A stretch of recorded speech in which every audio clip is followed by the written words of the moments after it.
Parents की expectations बहुत ज़्यादा होती हैं। मुझे सिलेबस वर्ड से बहुत नफरत है पर्सनली।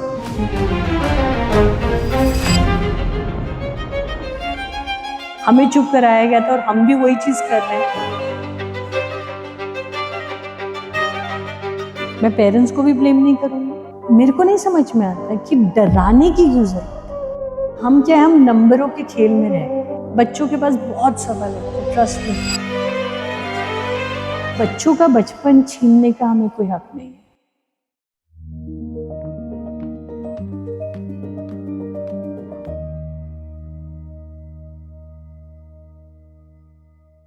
प्री प्राइमरी का बच्चा वो एक कच्ची मिट्टी की तरह होता है, और जब पेरेंट्स लेके आते हैं, मुझे लगता है कि पेरेंट्स की एक्सपेक्टेशंस बहुत ज़्यादा होती हैं। उनको लगता है स्कूल में लेके जा रहे हैं और बच्चा ये चीज़ें सीख लेगा।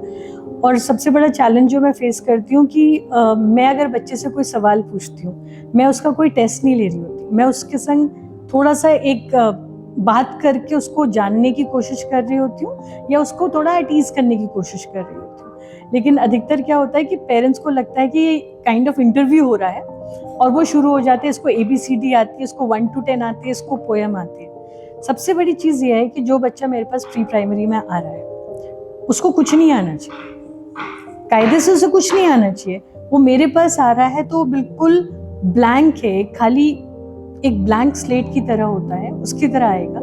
बस ये है कि वो अनजान लोगों से मिल सके, बात कर सके, बोल सके, अपना इंट्रोडक्शन दे सके कि मेरा नाम ये है, मैं यहाँ रहता हूँ, मुझे ये खाना पसंद है, मुझे ये खिलौना पसंद है। ये चीज़ें हम जानना चाहते हैं। अब बात करते हैं कि बच्चा जब हमारे पास आता है, जैसे मैंने कहा, वो कच्ची मिट्टी की तरह है, उसको हमें ढालना है, उसको हमें बनाना है। सबसे पहले हम वैल्यूज़ की बात करते हैं, संस्कार की बात करते हैं। उसमें एक तरह का ठहराव लाना पड़ता है, क्योंकि जो भी बच्चे अलग अलग घर से आ रहे हैं, अलग अलग माहौल में पैदा हुए हैं, अलग अलग माहौल में जी रहे होते हैं।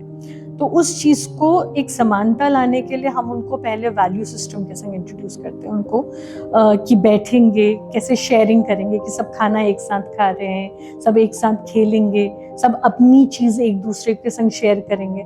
क्योंकि आजकल न्यूक्लियर फैमिलीज हैं, किसी के 1 या 2 बच्चे हैं, तो बच्चों में जो एक केयरिंग वाला एटीट्यूड होता है कि एक दूसरे को हेल्प करें, एक दूसरे की मदद करें, एक दूसरे के संग खेलें, एक दूसरे के संग अपना सामान बांटें, वो नहीं होता है। कितने बार हम देखते हैं कि बच्चा अकेले रहने का आदी होता है, तो वो जो दीदी होती है, आया दीदी होती है ना, उसके संग चिपक जाता है कि वो मेरी आया दीदी है। तो सबसे पहले यही एक हमारा मकसद होता है कि बच्चे आपस में एक साथ रहना सीखें।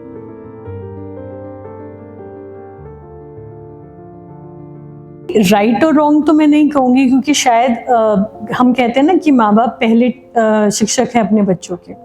जो अपने तरीके से अगर उन्हें लगता है कि ऐसा करके हम अपने बच्चे को सिखा रहे हैं, तो मैं उसको सही गलत तो नहीं कहूँगी।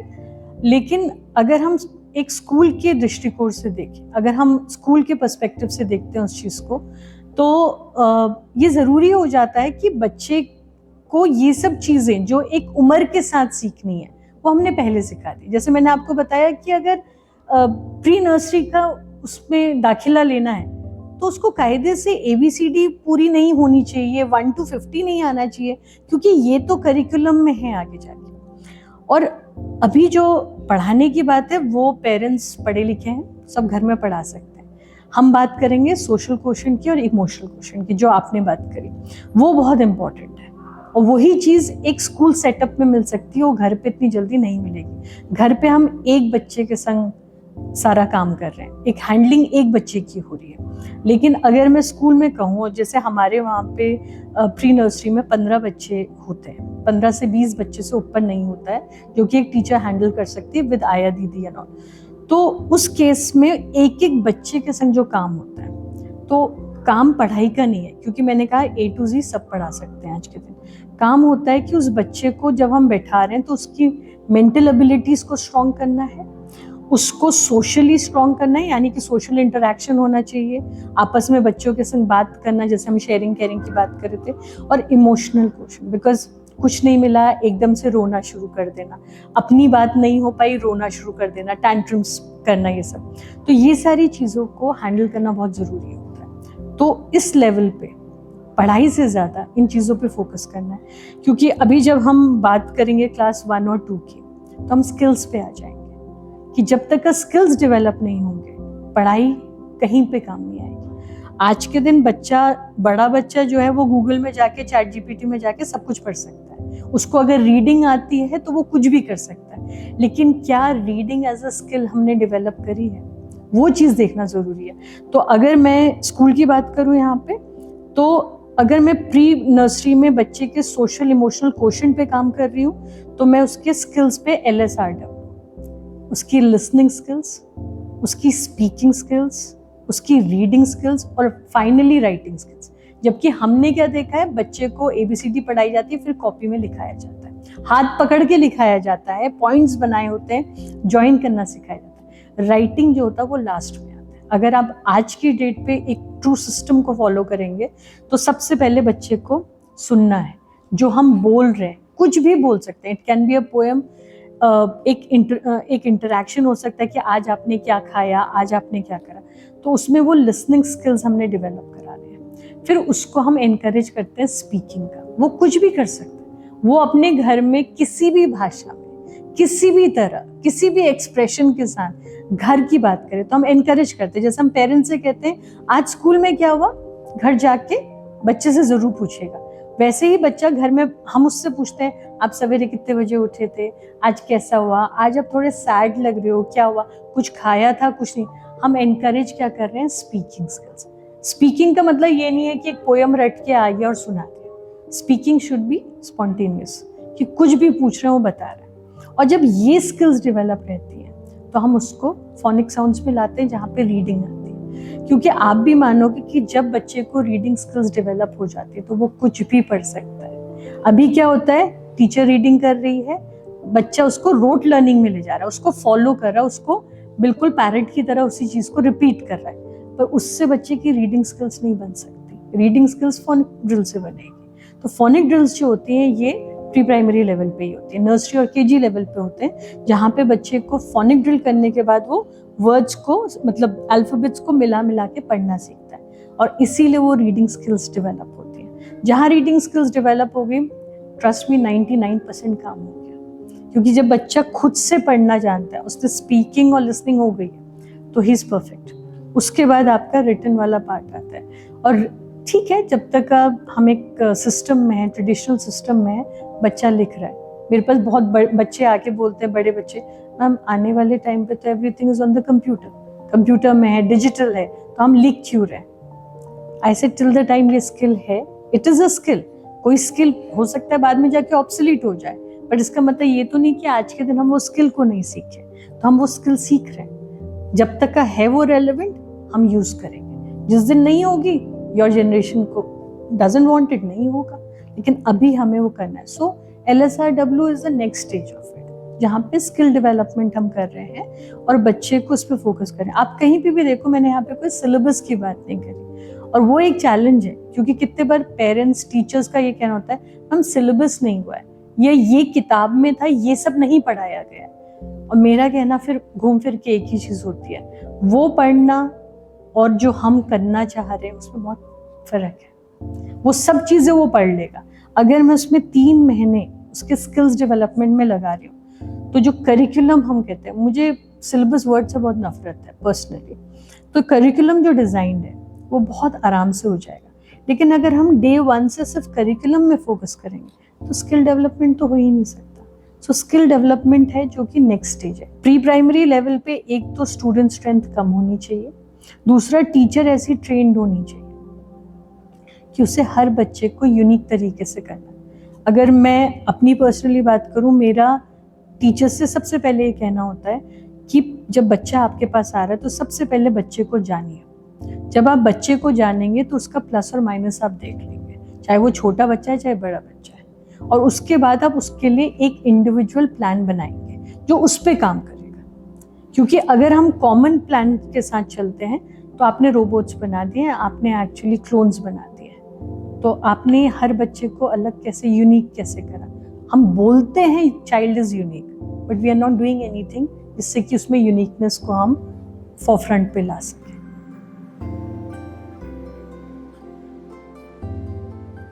जो देखेंगे बच्चे उसी को तो करते हैं। घर में अगर माहौल एक शांत माहौल होता है, ऊंची आवाज में बात नहीं करना है, ग्रीटिंग्स का होता है, कैसे बड़ों से बात करना है, छोटों से बात करना है, वो बच्चा ऑटोमेटिकली उसको लेता है, उसी को तो रेप्लिकेट करता है। बच्चे अपने पेरेंट्स को इमिटेट करते हैं, रेप्लिकेट करते हैं। वही चीज स्कूल सिस्टम में as a teacher, as an educator, अगर मैं वो चीज कर रही हूँ और वही चीज सिखा रही हूँ तो बच्चा उसी को रेप्लिकेट करेगा। छोटे बच्चे को देखिए, एज अ प्रिंसिपल अगर मैं जाती हूँ, वो मुझे नहीं जानते। कितने बार बच्चे मेरे से कहते हैं आंटी ये शूलेस खुल गया, आंटी ये कर दीजिए। They don't even know I am the principal, पर टीचर उनकी जान होती है। अगर मैं उनसे पूछूंगी आपके क्लास टीचर कौन है, दे विल गो और एकदम से टीचर को हक करते हैं। उनके लिए प्रिंसिपल कुछ नहीं है, उनके लिए कोई भी बड़ा मैनेजमेंट का ऑफिशियल कोई कुछ नहीं है। आप समझ सकते हो कि एक टीचर का रोल कितना बड़ा है। आज के दिन हम उनको फैसिलिटेटर्स कह रहे हैं, क्योंकि पढ़ाना अब काम नहीं है। हम सिर्फ वो उनके लिए वो दायरा बना रहे हैं, वो माहौल बना रहे हैं जहाँ पे ये बच्चे अपनी इंडिविजुअल लाइफ जी सकते हैं, खुल के जी सकते हैं, without discipline and all. Discipline मैंने ऐसे विदाउट डिसिप्लिन, एक वो बच्चों को जो क्लोन्स बनाते हैं ना, सारे के सारे लाइन में जाओ, सारे के सारे ऐसा करो, सब के सब ये करो, दैट इज व्हाट क्लोन्स बना रखे हैं। यूनिक पर्सनालिटी कहीं पे नहीं है। बच्चों को अगर हमने बताया कि ये बिल्ली है और ये चूहा है, तो उनमें से एक बच्चा कह सकते हैं चूहा नहीं लग रहा, ये कुछ और है, तो हम क्या कहते हैं, शुश ये चूहा है। बट क्यूरियोसिटी तो हमने डेवलप नहीं करी, क्वेश्चन कहाँ डेवलप करें? तो जब हम क्लोन्स बनाते हैं तो वो क्वेश्चन नहीं आस्क करेंगे। लेकिन अगर हम उन्हें वो फ्रीडम देंगे, बच्चों के पास बहुत सवाल होते हैं, ट्रस्ट मी। मेरे ऑफिस में आते हैं, मैम ये क्या है? मैं कहूँगी ये वो है ना, वेट है, पेपर वेट है। वो क्या होता है? ऐसे ना पेपर उड़े नहीं, पर आपने तो इसको डायरी के ऊपर रखा है, डायरी तो ना उड़ेगी। आप देख रहे हो सवाल। अब दो तरीका है, टीचर के लिए, प्रिंसिपल है, ऐसे बात नहीं करते। लेकिन I am like, let the child talk, बोलने दो बच्चे को। तो जब बच्चा बोलना शुरू करता है, जो हम बात करें क्यूरियोसिटी डेवलप करने की, व्हेन हम बात करें क्वेश्चंस पूछने की, वो ऐसे होगी। वो सिखाई तो ना जाएगी कि ओके आस्क क्वेश्चंस, ऐसे नहीं सिखाया जाता है। जब बच्चा आपके संग कॉन्वर्सेशन कर रहा है, आपको पेशेंस रखनी है, आप में इतनी सहनशीलता होनी चाहिए कि बच्चे के हर सवाल का जवाब दोगे या सुनोगे, उतना आपके पास होना चाहिए। और तभी आप देखोगे कि बच्चे में वो चीज होती है। कुछ बच्चे इतना सवाल जवाब करते हैं और वो होते हैं कि एक टाइम आता है कि वो क्यूरियोसिटी उनको हेल्प करती है आगे सीखने में। और जहाँ पे हमने बच्चे को शुश कर दिया कि नहीं, क्यों पूछ रहे हो, क्या फालतू का सवाल पूछो, वो बच्चा कभी भी सवाल नहीं पूछेगा। और आजकल की जनरेशन को हमें सवाल पूछने की आज़ादी देनी पड़ेगी, क्योंकि अगर वो नहीं दिया तो फिर हम कहाँ से एक न्यू जनरेशन के बच्चे करेंगे? वो तो हमारे ही क्लोन्स बनते जाएंगे। हमें चुप कराया गया था और हम भी वही चीज़ कर रहे हैं, तो क्या सही कर रहे हैं, क्या डिफरेंट कर रहे हैं?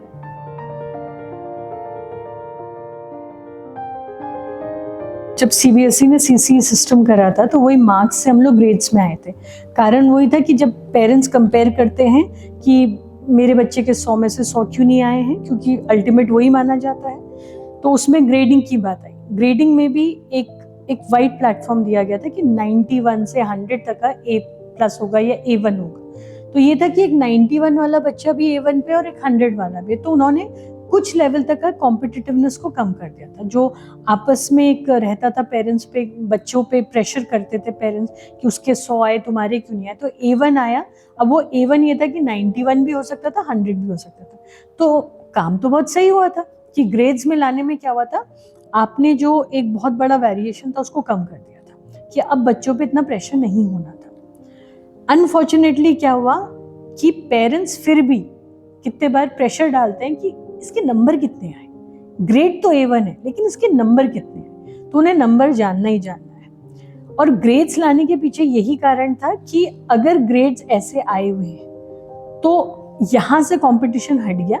अब हम बच्चों के और चीज में फोकस कर सकते हैं, यानी कि हर एक को 100 में से 100 नहीं लाने, तो और चीजों में फोकस कर सकते हैं। लेकिन ये हर जगह नहीं है।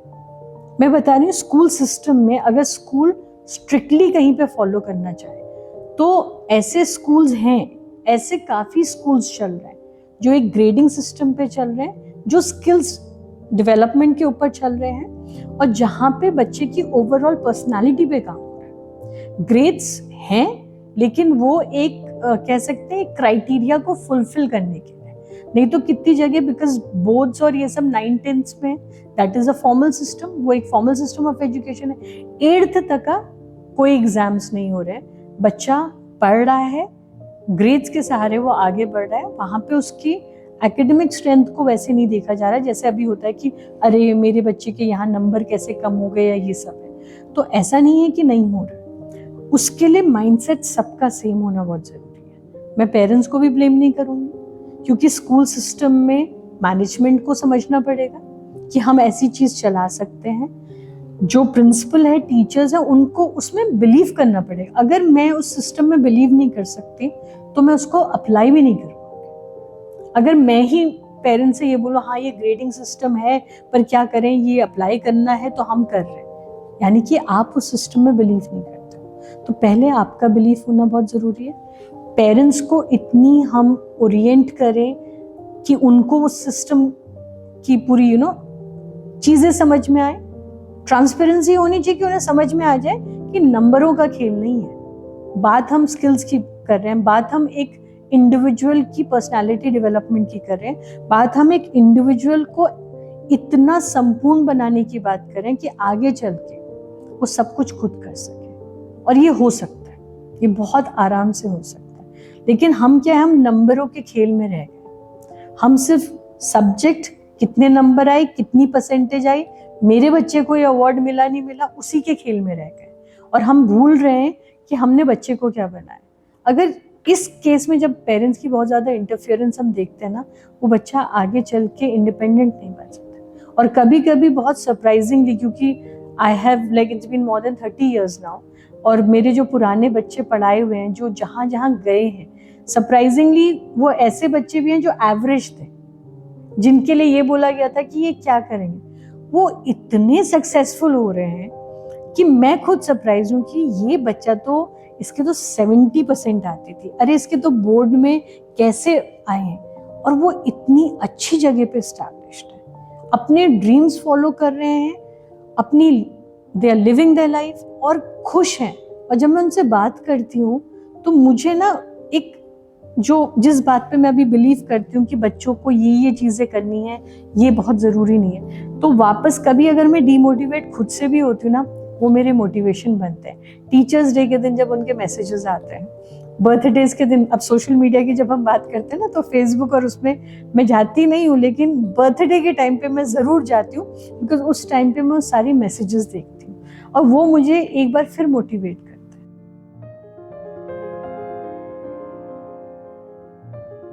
आज की जो जनरेशन है ना, उनको अगर आप लेक्चर के वे में बोलोगे, सीख की तरह बोलोगे, तो उन्हें समझ में नहीं आता है। उनको अगर आप अपने सिस्टम के साथ, कहते हैं ना, उसमें वीव इन करके बताइए कोई चीज़ को, तो वो ज़्यादा अच्छा समझते हैं। तो बच्चों के संग डायलॉग बहुत ज़रूरी है। वहाँ पे मैं पेरेंट हूँ, मैं फादर हूँ या मैं मदर हूँ, मेरे को सब कुछ मालूम है, तुमने दुनिया क्या देखी एंड ऑल दैट, ये डायलॉग्स नहीं चलते। बच्चे नहीं समझते उस चीज़ को, क्योंकि बच्चों का अटेंशन स्पैन बहुत कम है। बच्चों को इंस्टेंट ग्रेटिफिकेशन की, मतलब मैं अभी काम करूं, मुझे उसका रिवॉर्ड अभी चाहिए। आप कभी भी देखो, मैंने कुछ करा, मैंने बोला कि आपको ये मिलेगा, जैसी हुआ दो, मतलब इंस्टेंट चाहिए हर चीज़। छोटा बच्चा है, कुछ नहीं करता और रोता है, माँ बाप उसको इमीडिएटली वो चीज़ दे देते हैं, बिना मांगे बच्चों को सब कुछ मिल रहा है। तो ऐसे सिस्टम में आपको लगता है वो आपकी वो बातें सुनेंगे जो आपने अपने पेरेंट्स से करी थी? देखिए, सीख वही है, देने का तरीका अलग हो जाएगा। तो सबसे बड़ी बात है, अगर आपके पेरेंट्स ने आपको सामने बैठा के बात नहीं करी है तो ये मत सोचिए कि हमें ये नहीं करना, आपको अपने बच्चों के संग बात करना है। मेरे को बहुत सरप्राइजिंगली ये चीज़ सुनने को मिलती है, कितने बार पेरेंट कहता है कि मेरे पास टाइम नहीं है बच्चे से मिलने का या बात करने का, मैं आता हूँ, मैं नौकरी से इतने बजे आता हूँ, मैं दुकान से इतने बजे आता हूँ, मेरा बिजनेस है, मेरे पास टाइम नहीं है। अगर आपके पास बच्चे के लिए टाइम नहीं है तो आपको ये सारी प्रॉब्लम्स आएंगे। अगर आप डेली का आधा घंटा डिनर टाइम पे या एक आधा घंटा निकाल के बच्चे से बात करिए। अपना जो एक दिन आपका संडे है या यहाँ पे सैटरडे है, अगर आप वो दिन में 2 से 3 घंटा बच्चे के संग बिताएंगे, आपकी जो आपस में रैपो बनेगी, तो बच्चा आपके पास आएगा जब प्रॉब्लम्स होगी, बच्चा आपके पास डिस्कशन के लिए आएगा, बच्चा आपके पास सलाह के लिए आएगा, बच्चा आपकी सुनेगा। आप खुद देखोगे कि कुछ फैमिलीज में आपको ये सब चीजें देखने को मिलती, कुछ फैमिलीज में नहीं होती। बच्चों से हम बात करते हो, कहते हैं हम पेरेंट्स के पास टाइम ही नहीं है हमारे। और बड़ा अजीब सा लगता है ये डायलॉग सुनने में, क्योंकि ये वेस्ट में हो सकता है, इंडिया में नहीं होना चाहिए ये चीज। हम जिस सिस्टम में रहते हैं, हम तो सब एक दूसरे के, लिटरली कहते हैं ना कि एक दूसरे के घर ही में होते हैं या एक दूसरे के मुंह के सामने होते हैं। तो अचानक से ऐसा क्या हो गया कि एक 3 बेडरूम हाउस में आप रह रहे हो, लेकिन आपके पास एक दूसरे के लिए समय ही नहीं है। तो समय बहुत बड़ी चीज है।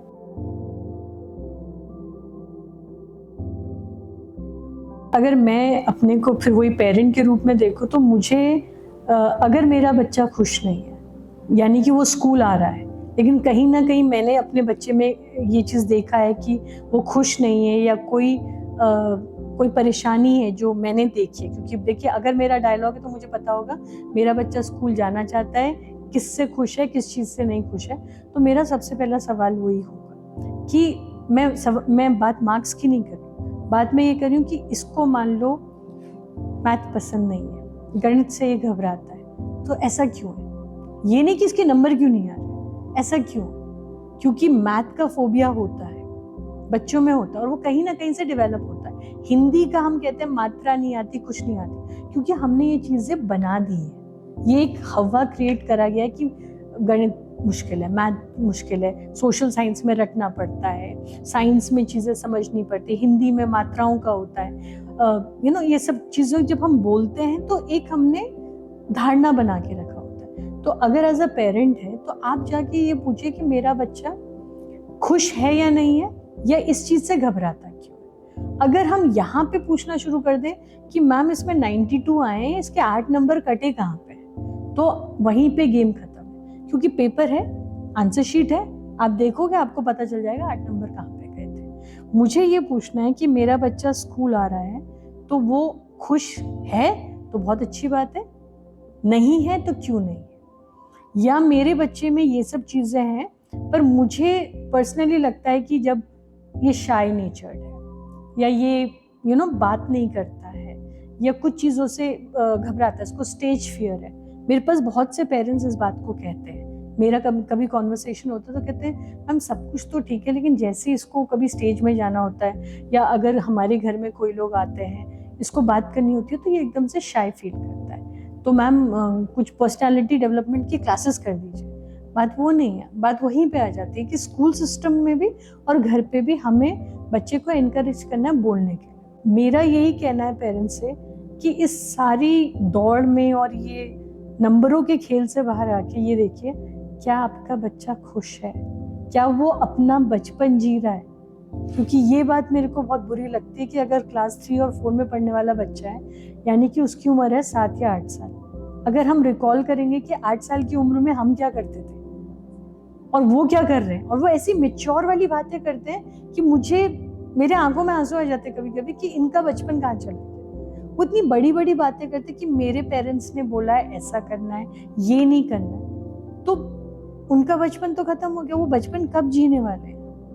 क्योंकि अगर बचपन में उनको एडल्ट बना दिया है तो आगे क्या है। तो बच्चों का बचपन छीनने का हमें कोई हक नहीं है, और वो इसीलिए हो रहा है क्योंकि हमारी जो एक्सपेक्टेशंस है, बच्चे की तो कोई एक्सपेक्टेशन नहीं है, हमारी एक्सपेक्टेशंस ऐसी है जो हमने बच्चों पे थोप दी है, और उन बच्चों का बचपन हमने ले लिया।